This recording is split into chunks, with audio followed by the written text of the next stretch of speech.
persistence. Growing up in Danmore, Pennsylvania, I was a member of Cub Scouts Pack 66. We did many fun projects. One was the Pinewood Derby, a modeled car races. Each scout made a car from a block of wood.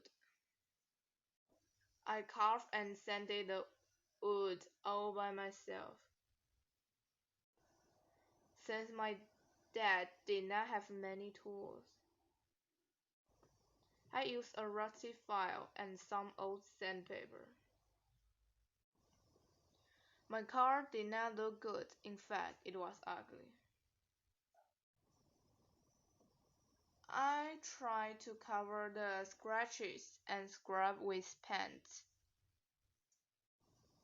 but this made it look even worse.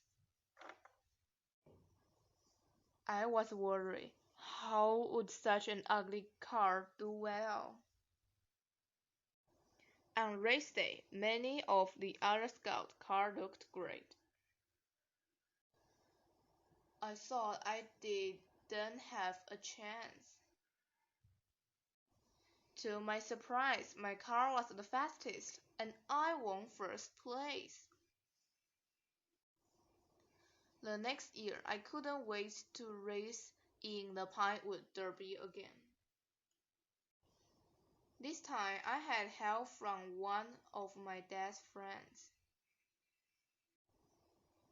He used power tool to carve the wooden into the smooth, curved shape. I decorated using new paints and stickers.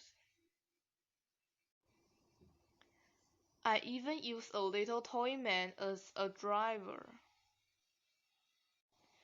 It really looked like a rescue this time. And I was ready to win first place again. Unfortunately, I came home disappointed.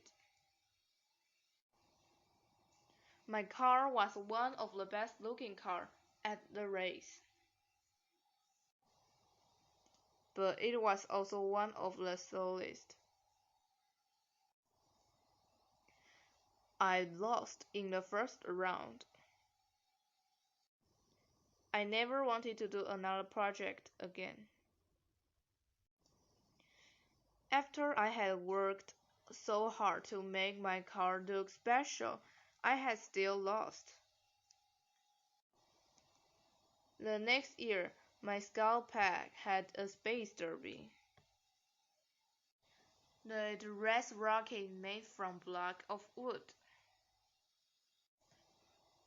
I didn't want to enter, but my mom and dad talked me into it.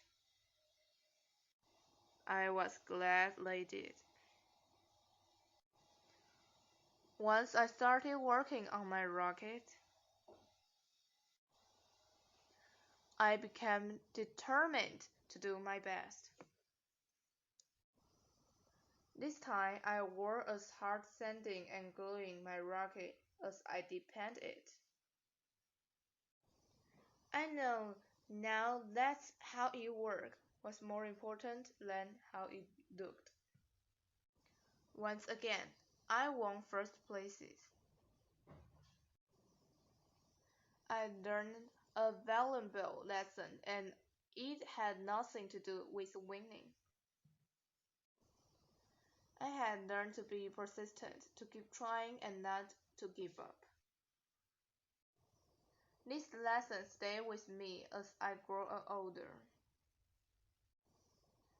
My childhood dream was to become an astronaut. But people told me it was impossible to achieve that goal. After becoming an engineer,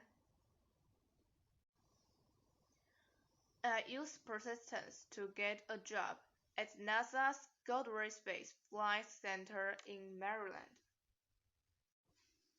While I was there, I kept appealing to become an astronaut. For 8 years, I received rejection letters.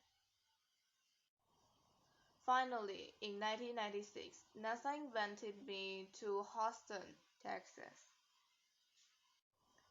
At last, I had been selected to become an astronaut. On March 8, 2001, I launched aboard the Space Shuttle Discovery and worked for 12 days in space. This included a trip to the International Space Station and a spacewalk. Without persistence, my dream would never have come true.